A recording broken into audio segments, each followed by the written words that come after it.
Warning, this podcast is going to make your head hurt.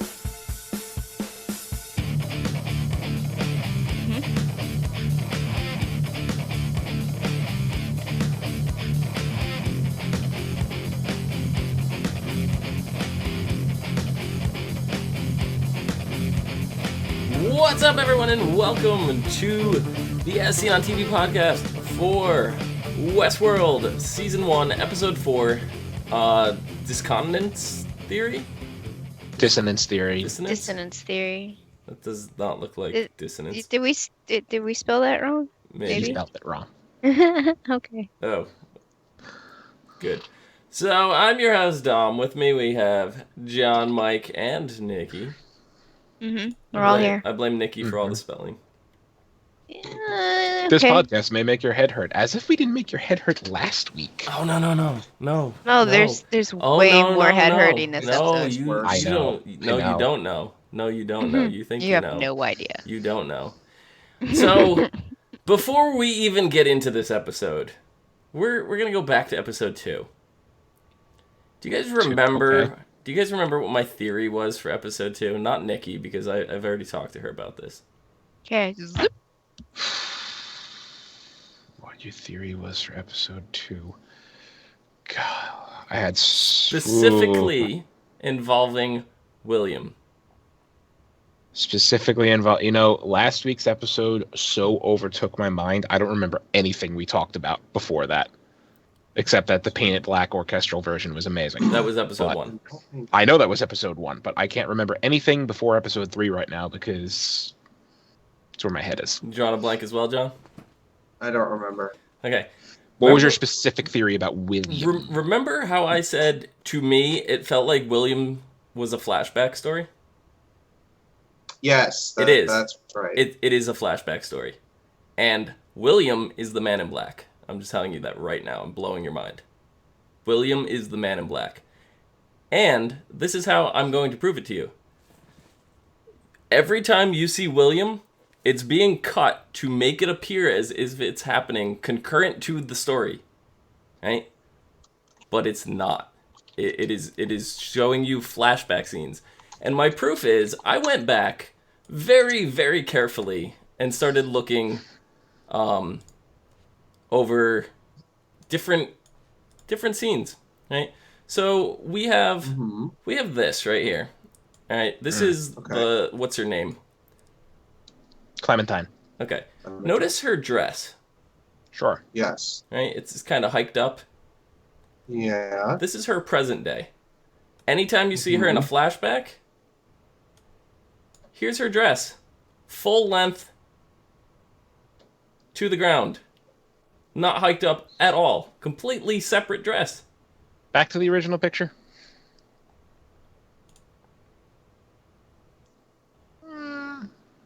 Okay. I mean, back in those days, it was consistent. possible to hike it up in like 2 seconds with a couple strings. Not like this. Yeah. Exactly. It's also possible that the skirt she's wearing in the second picture is a separate piece of clothing that she removed once indoors. This is a scene that's literally 5 minutes apart. Right, and it's very consistent every time you see flashbacks, no skin involving the legs. Anytime you see these characters, and it's not just her, there's other characters too, very subtle clothing changes. Anytime you're in William's era. Very, very subtle changes. So, I mean, that got me thinking, who the hell is William then? If this is a flashback, and that's literally the only person he could be, is the man in black. So this is him 30 years ago, during the first incident of the park, when he's talking about how things went bad. Well, yeah. Especially if you're talking about, like, outfit changes, and, like, William starts out as, like, he doesn't want to do anything wrong, he doesn't want to do things badly, he doesn't want to be a villain in the past, he doesn't want to be a villain. And the man in black, he's wearing black, whereas William is wearing, like, a white hat, light clothing. They even mentioned there was a scene in this particular episode. Wait, Dom. You might not be as crazy as you sound. I have more evidence for you. Okay. I just had to confirm this with my brain, and I did. Thanks, Internet. The foundation that the Man in Black works for, that was mentioned in the episode, is the same one that William and Logan were talking about as the family business. Yeah. Oh. Because Gone. This is a Nolan production, right? And you guys know how the Nolans work if you've ever seen any of their other movies. Yeah. So you know something mind-blowing was going to happen on this show. And this is it right here. Oh, yeah. So. That's crazy. Yeah. Other very subtle differences, you look at the train that we see in episode 1 when they're arriving at the park, and the train that William arrives on, very subtle differences on that train as well. The curtains are slightly different, as in, they've changed, they've updated over time. You could say, oh, it's a different train. Yeah, maybe it could be, but I'm under the assumption it is not. It is the same train. So. Yeah, like the train in the past, it's like there's slotted benches, very little window ornamentation or anything like that. But when you see the train, when we get to the park the first time, it's red luscious curtains and, you know, some fabrication on the benches. Yeah, so there are slight like things you have to pick up on as the time passes. Yeah. And I called this in episode 2. I told you guys, I said it felt like flashbacks to me. And you're like, no, this is all present day. And I went back and I rewatched episode 2. I rewatched episode 3 and watched episode 4 for the first time, like going into it with this thought. And it still all adds up. Because present day, the Man in Black has interactions with the current staff. You see them monitoring him over the over the screen and all that, and that guest gets whatever he wants. They're mentioning all that. Anytime William's involved, none of the staff is around. If they cut to another scene that follows William and their staff, they're cutting from past to present. You know? Yeah. Yeah, I mean, it makes sense. I mean, there was at one point that staff interacted with William, but that was when they were in that other. It was no. It was one lady, and it was the robot. No, it was the guy who came to collect Dolores. He was from. They're like, oh, we have a host out of way out of bounds. Oh, who is it? It's the rancher's daughter from Stillwater or Sweetwater. Oh, the sheriff. The sheriff, I think, was still a robot though. The sheriff was a robot. Right? No. I'm back to the control room. But someone says we have a host out of we have a host out of zone, way off course. It's Dolores, and then Stubbs, Hemsworth says, tag it for behavior, have them collect her, and figure out what happened. And then a guy comes up to her like, "Oh, you a little lost, ma'am?" Right, that's my point. And then grabs her and is like, he's like, and then what's his name? William comes out and is like, oh no, she's with me. And then the guy leaves it be because well, that's my point. Is that is cut to make it seem like it's happening in past or all in one timeline, and it's not. Motherfucker, that makes sense why the little girl Dolores was talking to just disappeared. Mm-hmm. Yeah, this show is in 2 different timelines at the same time, and you don't realize when it's cutting back and forth. And neither does Dolores. Exactly. That's the thing. Because she's experiencing different memories. Like, she's laying there in the hay last episode, and she sees the Man in Black, standing over her, even though it wasn't him in that instance. Mm-hmm. Yep. And I mean, it's sort of what's happening to Maeve, but it was happening. It's obvious because they said Dolores is way out. Is she with a guest? And they go, it's unclear. Because Ford is changing so much shit right now. It's unclear if she's with a guest because in the present day, she's not with the guest. She's wandering in present day off course. But in the past, when we're seeing her way out of zone on another completely separate occasion, she is with a guest. So that is why they said it's unclear. They're making it seem like they don't know, and it's there to fool us. Dom, you did it. You solved the mystery box. I mean, just knowing that this is from is a Nolan production, I can completely 100% get on board with this theory. Nolan and J.J. Abrams. Yeah. Oh yeah. I just have a feeling like out of nowhere, it's going to be something else equally as insane. That's not this theory, but You know what? For now, I'm gonna go with it. I'm convinced there's nothing that anybody can do to make me believe this is not what's going on. I'm with it. I'm into that, man. Yeah. Because I was sitting there after we had this discussion, and I was literally the only one of the four of us that was like, no, I felt like this was in the past, and you're all like, no, this is present day. I'm like, no, it feels the past, and I had this gut feeling, and I don't know why. Right? It was just something. I don't know if I've tried to go back now watching. I haven't gone back specifically in episode 2 or 3 to look for this, but when I was watching episode 4, I was looking to see if there's any slight shift in like sepia or tone, like the coloring of anything, and there's not in episode 4. I cannot tell you if that is the case for episodes 2 and 3, but 2 specifically is the one that made me feel that way, and I feel like it may have had some kind of very minor filter over the flashback scenes that made it feel flashback. It seems that there's different Westworld logos because I'm looking this up now. So apparently when William arrives, it's an old logo that he sees before he enters the park. And we see that same old logo in Arnold's flashback. Okay. On the worker uniforms. So all the scenes right now have a different, more modern-looking logo, apparently. And then, let's see. Because they have referenced on multiple occasions, including episode 1, the other incident that they had in the park. And Nikki was the first one to point that out, and she thought it was in reference to the movie.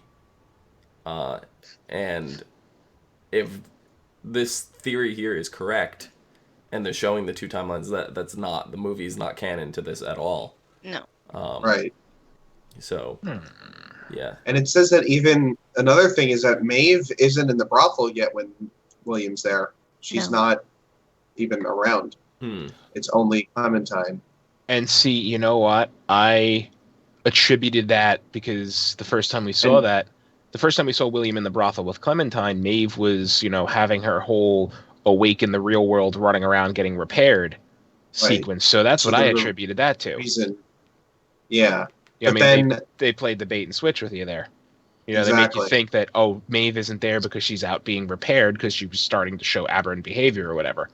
Right. But that could just be and then this episode opens up with, we know at the end of last episode that Dolores wandered off and found William. Yes. Right. This episode picks up with Dolores and Bernard having the conversation in the system room, whatever. Right. So how could she be doing both at once? There may be something wrong with the world, or there's something wrong with me, and then when she wakes up, she's still with William. So that's clearly 2 separate timelines there. Mm-hmm. Right, because they're not taking her into the night while they're sleeping, doing maintenance on her, and then dropping her back off in that spot. They're not doing that, Yeah. So we assume, but yeah, it would be. And I think we lost John.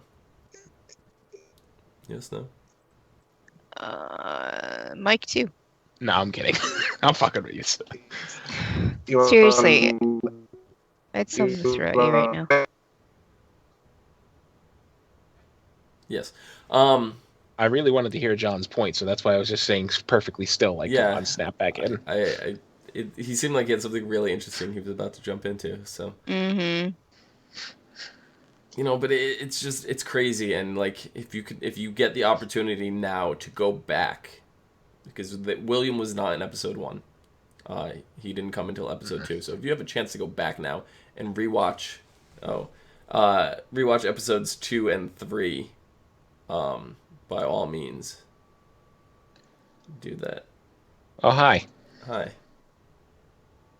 So. All right. I might actually do that. I might actually do that when I have a little bit of free time because it's interesting enough for me. Yep. Hi. Sorry. What were you saying before you disappeared, John? I have more nails for the coffin. Okay. Do you want them? Yes. Okay. So on top of all that, everything I've just read from this lovely article, this town is different. when Logan and William are there. In William's timeline, the U.S. Army recruiter passes by, and in the current day version, the sheriff wants you to join his posse. The wanted posters don't match up. The new versions have red ink in the Dead or Alive section, and are offering $500 for Hector Escatone. And the one William looks at in episode 3 is only this black ink and says 100. So inflation, yay.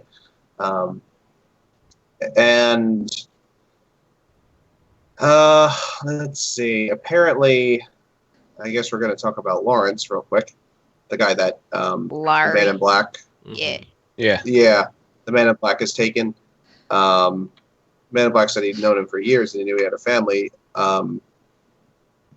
It looks like Lawrence apparently was dressed in the same outfit as he was in the Man in Black scenes, only his clothes were washed.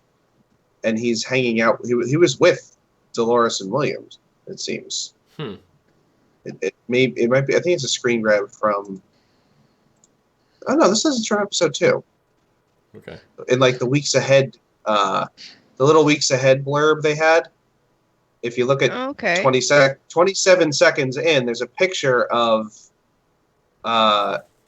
William standing behind Lawrence with Dolores, and William looks very clean.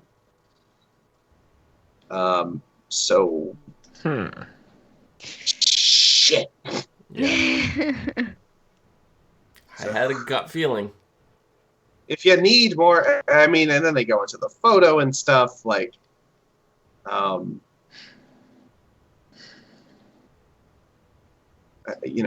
it's people think it's William's fiance and Logan's sister. That's the idea. Oh, the one with the cityscape behind her, the one that Abernathy had. Right, and that's why it's so old looking, because it's old. Yeah. Huh. So I can dig it. That would make sense. Like Abernathy found the picture on his land, and if William has known Dolores so long, it's possible that he gave the picture to Dolores to hold on to. And it's possible that he gave her that gun that she dug up the episode before, or the beginning of last episode. Yeah. Because anything Dolores sees right now is very unreliable. Yeah. Anything from her narrative is completely, it could be any time. It could be, 15 years in between. It could be with William's time, current time. She's all over the fucking place. Because I feel the way that the show is filmed for these 10 episodes for season 1, is it's going to be like, here, watch all this. They're going to blow our mind, or try to have blown our minds at episode 10, and then have you go back and rewatch it with that knowledge. It's like watching Memento,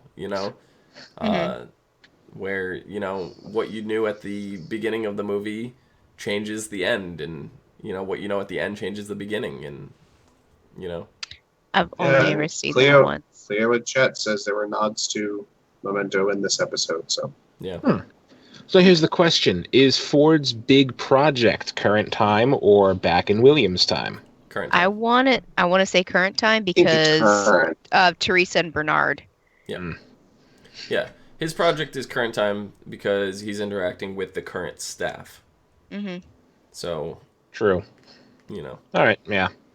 I mean, William doesn't necessarily have to be the Man in Black. That's just my big theory right now. I like the contrast between William and the Man in Black, because they're such different characters right now. There's a reason why the Man in Black doesn't have a name. Yeah.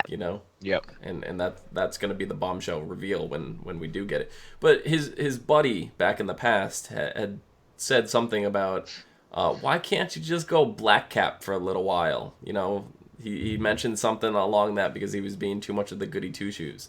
And there was definitely a line to that. And I was like, he's gonna, don't worry about it. Yep. So. All right, solid theory. I accept it. Yep. But here in present day, I'm going to refer to present and past now.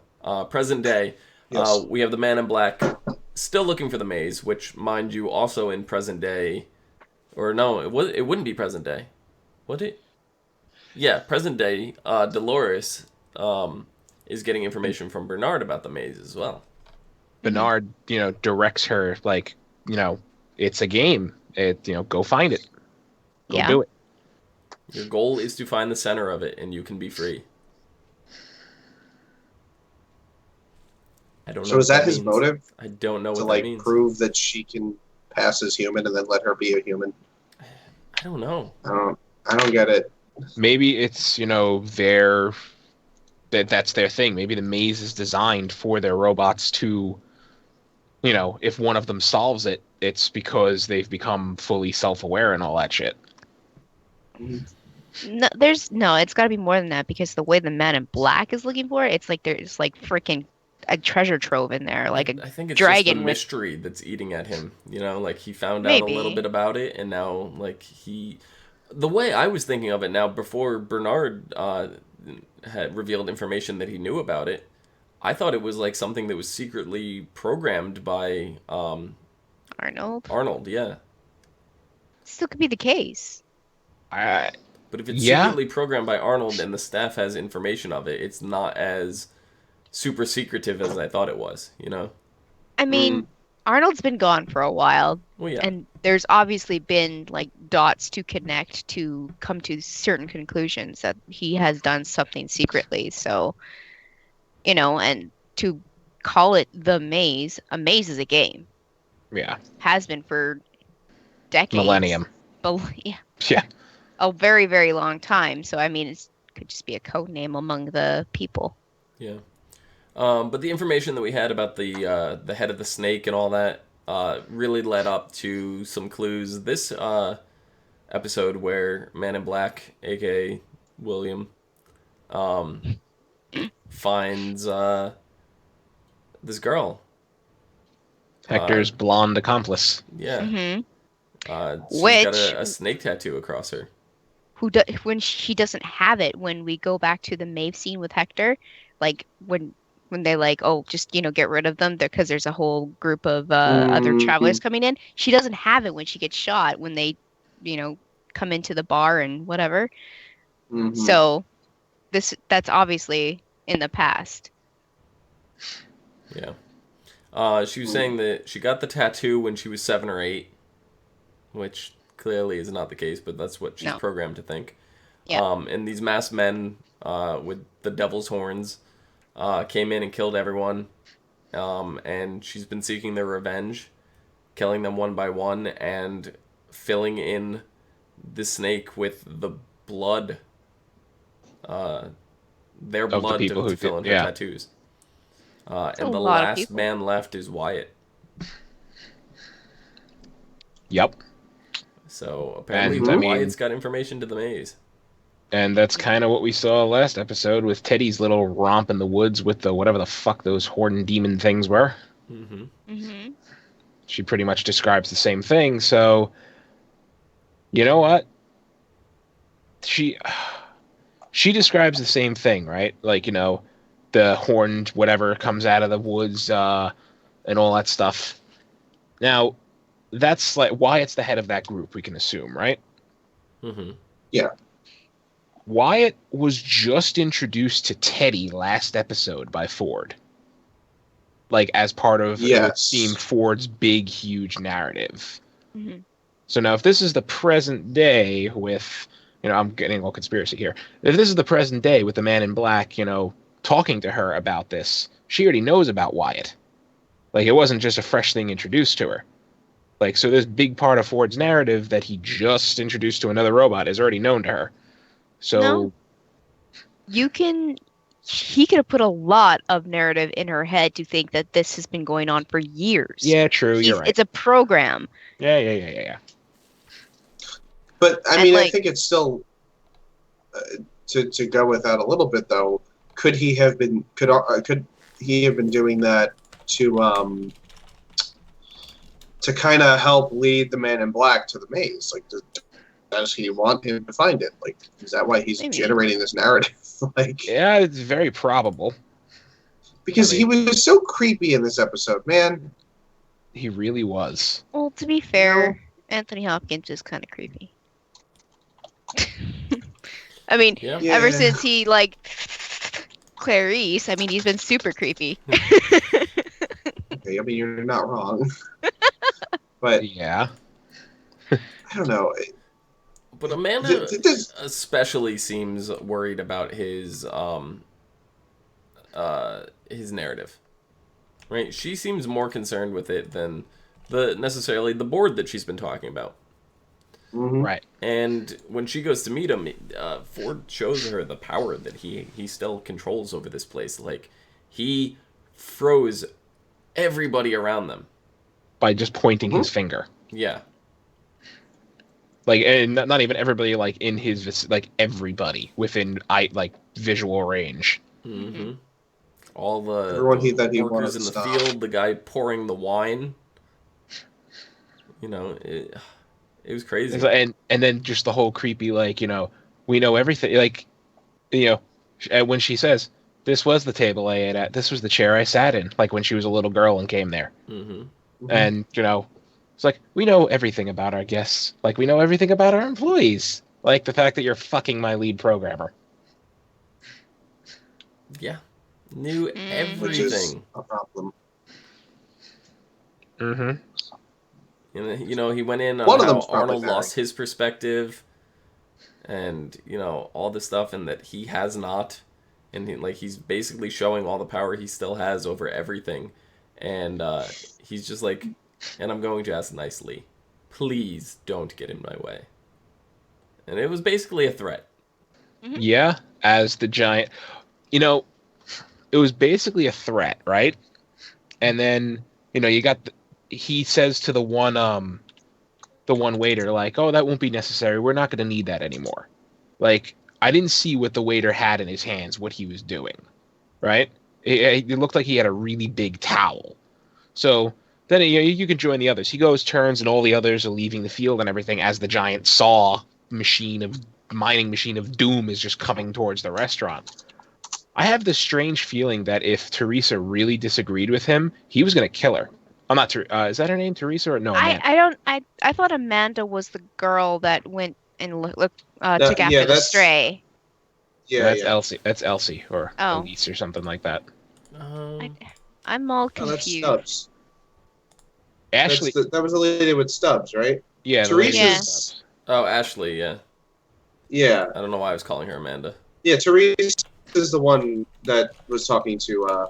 Yeah, Teresa's the one talking to Ford. She's the head of QA or whatever. Yeah. Ashley is Hemsworth. Yeah. Okay. Yes. No, but I just had because I watched this episode twice, and both times I got the same, you know, creepy feeling. The second time more than the first time, that he was gonna kill her then and there if she really put up a stink. He was going to prove a point, saying that, you know, even though they have all this stuff and they know about her past visits when she was a kid and everything, he said that Arnold was really sentimental. He cared too much about the robots.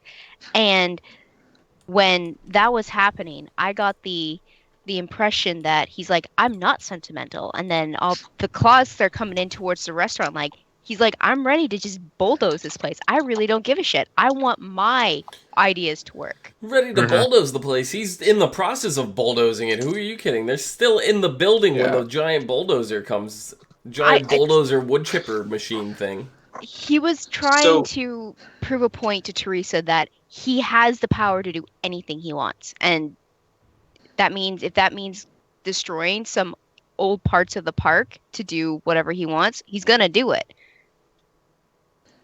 Because, I mean, Chrissy and I had this weird, wacky thought when we watched this that, like, is he Arnold? Like, is Ford actually Arnold? And, like, we just had the wool pulled over our face the whole time. Because, this is Arnold and he took Ford's place? Yeah, like something crazy like that. I don't know. I don't know. Like, it was Arnold and he did go spend too much time with the robots and he lost his mind and he came back and he took Ford's place. And that would explain this crazy narrative because he wants to cause a robot uprising. I don't know.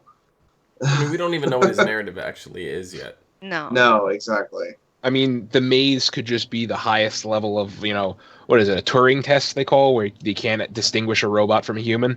Maybe. Or like an artificial I don't know, program. to me, the maze seems like a big internal like ARG, like an alternate reality game within the park. That's what it seems like to me. It's like certain robots have knowledge of this, but not all of the robots do. You know, like certain ones have little bits of information. It's just like a game within the game. Right. You just have to know who to ask. Like the whole, yeah, and finding out who to ask is part of the game. So, you know, well, I mean, that's what that seems like to me. That's what I feel like the maze is. But excuse me. Bless you. I hate allergies. Okay. What I was going to say is, we already know that there's like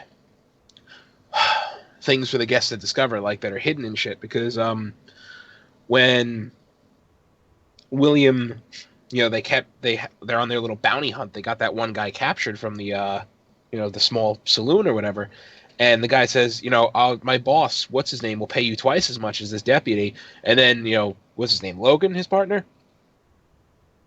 Yes. Yeah. Logan just goes like, you know, just shoots the deputy right there in the head, and it's like, hot damn, you just found an Easter egg. That guy is, you know, he's like, finding him is the key to the best ride in this whole park. Yeah. So, I mean, the maze could just be that, like, who knows what's at the center of it? Maybe like $100 billion or some crazy shit like that. Yeah, but like, it's Charlie. It's a robot of Charlie Brown. I don't know, like the other thing I wanted to touch on though with Teresa and Ford was she goes, you know, the board's gonna agree with me after his threat, and he's like, no, the board was already here, whatever.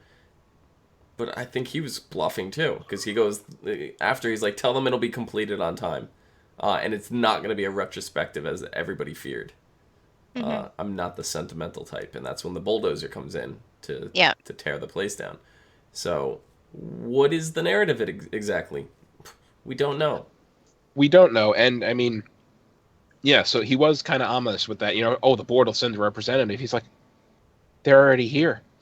Like, you know, the representative's already here. So I have a feeling we've seen the representative at some point.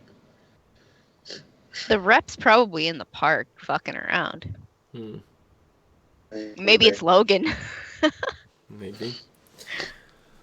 You know, but then as far as the Man in Black goes, right, we have this one scene, and this is what John pointed out, where you have this man approach the Man in Black, comes up to him, and goes, you know, your foundation saved my sister, right? It's a guest at the park. Comes up to him and says this. Yeah. He knows, go away before I cut your throat. This is my fucking vacation. Right? So he mentioned the foundation, and then earlier on, or later, whatever, but in the past, regardless, the foundation in which William and his buddy work at, they were mentioning it. They were talking about it, and how like their whole trip is a business venture, you know? Right, and he said, you know, our company needs to invest, you know, take out a bigger stake in this place than we already have. Yeah. I think is what he said. Yep. So that's just further evidence to support that they are the same person. And it would explain why the Man in Black can just seemingly go and do what he pleases. Yep. Yeah. That guest gets whatever he wants, probably because that guest like funds half or more of the fucking park. Or his foundation does. Yeah. Yep.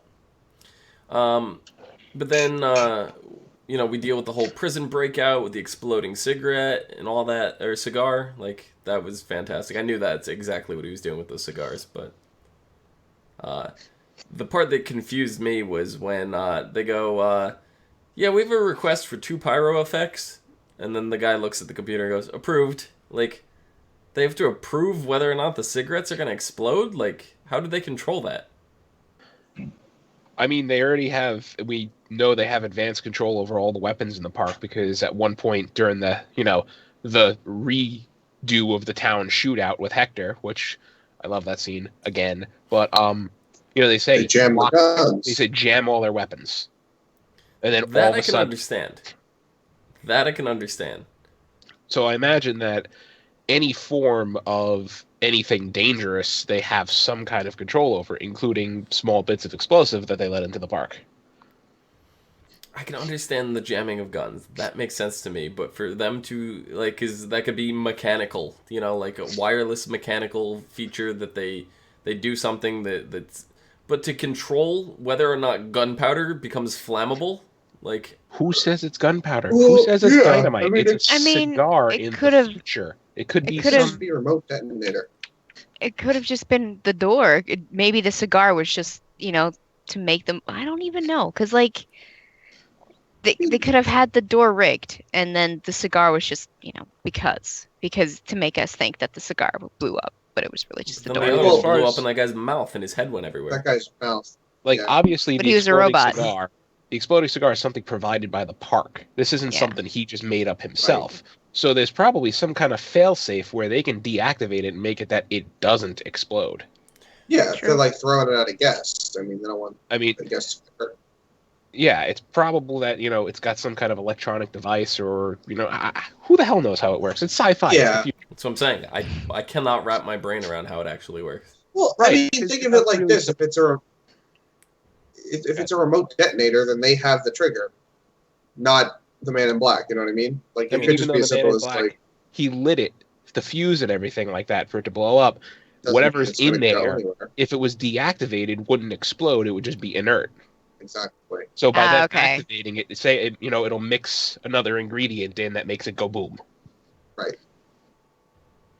So it makes science fiction sense.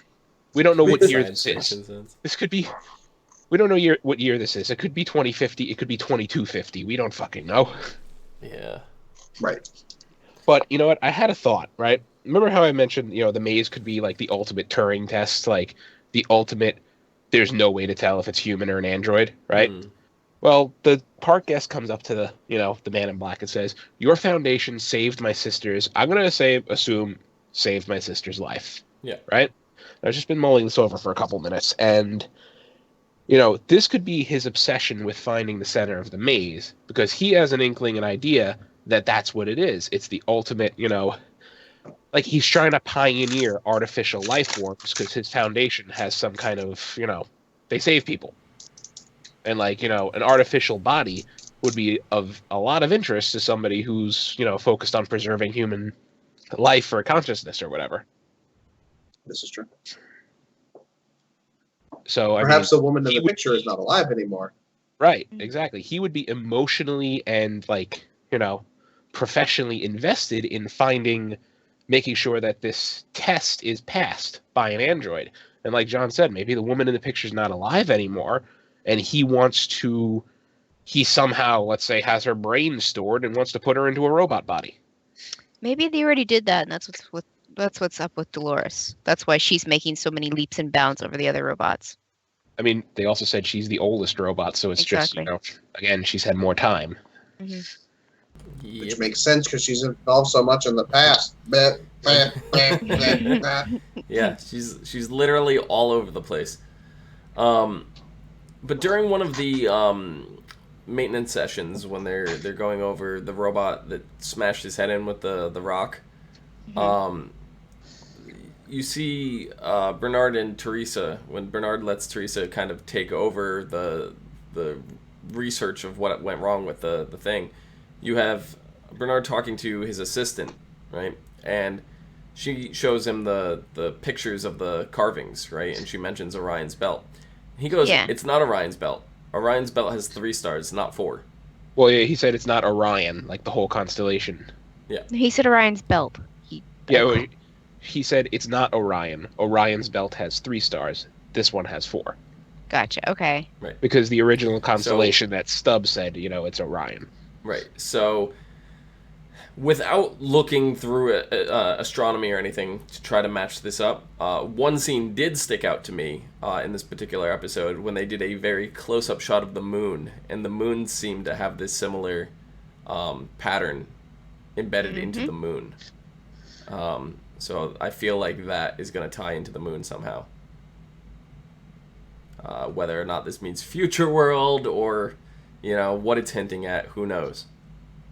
Or the carving he did of the constellation was Orion, except the fourth star in the belt was the moon, just in the right position or some shit like that. I don't even know if they lined up. It almost seemed like point. The exact same pattern was in the moon's surface. Like, go back in this episode and find the close-up shot that they have of the moon, and I swear that exact same when Dolores is looking at it, in it, you know. Yeah. So I wanted to mention that, and then finally, I guess really the only other thing to talk about here is Maeve, right? And yeah, I really, you know, I'm sorry. Before we get to that, Cleo just said in chat exactly what I was just thinking. Is the maze on the moon? It could be. Like, that's why nobody's found it yet, because it's on the fucking moon. It could be. It could be the secret to unlocking Future World. Yeah. Hey, we already know they have neighbors, because when Teresa said to Ford with the giant mining machine, Ford goes, "Oh, what? Did we disturb the neighbors?" I don't know if he was necessarily talking about another park, or was that just kind of like a comedy? I know. Yeah, that was just him being okay, sorry. On to Maeve.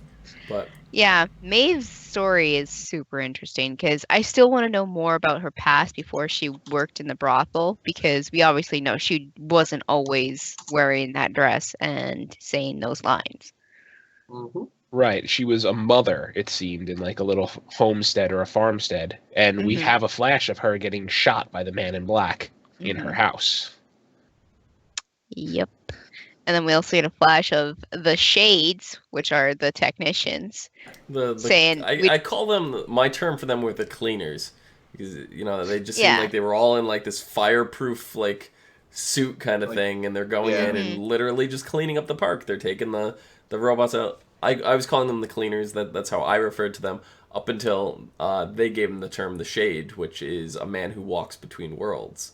Mm-hmm. I mean, they're wearing... It looks like they're wearing full biohazard suits almost, which makes me think these things, these robots have real blood in them.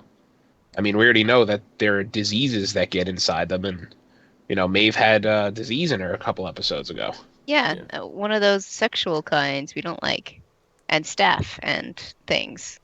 And that's when they first made mention of the abdominal thing, you know, that she still had an abscess in her abdomen. She still had a bullet in her. Yeah. That they never got out. Right. Yep.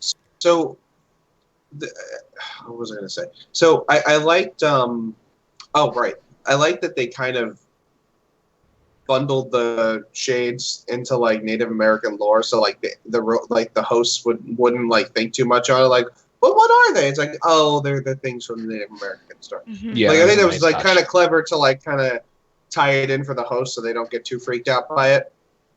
And they have like an excuse to dismiss it when like another host asks them a question. Mm-hmm. I just love before this whole really, end scene with Maeve and Hector. Though?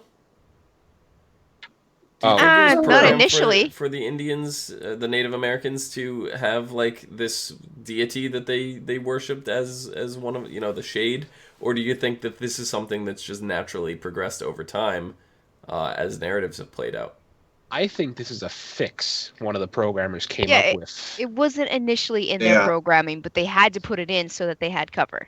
They realized that a bunch of the robots were going into their next day or their the next reset and remembering the cleaners. So it might have been a creative fix like, hey, let's just make these cleaners part of the Native American lore in our narrative or whatever. So, you know, it's kind of like grounded and fixed. So the robots don't think it's anything other than some kind of mystical, you know, Native American mumbo jumbo. Yeah. I mean, because we see Maeve, you know, having the memories of the Shades. She does the sketch drawing. She goes to hide in the floorboard and realize she's done like 27 other sketch drawings of them. Yep. You know, and then we see the wooden statue that was carved. And the way that it hit the ground, it didn't sound wooden. It sounded real plastic to me, but whatever. But I mean, just ultimately, before we talk about this her led and Hector, into her getting what? I would say before we talk about her and Hector, the scene. Because remember from episode 1, we all love the scene to paint it black while, you know, they shot the shit out of the town and all that, right? Mm-hmm. The exact same fucking scene, action for action, played out this episode, except it was to, like, the Hall of the Mountain King or some other ridiculous fucking song. But if you watch it, until Hector walks into the bar, it is identical. Like, scene for scene, almost. And then Hector walks in the bar and Maeve pulls a gun on him. Yep. And then she demands that he cuts her open. Uh-huh.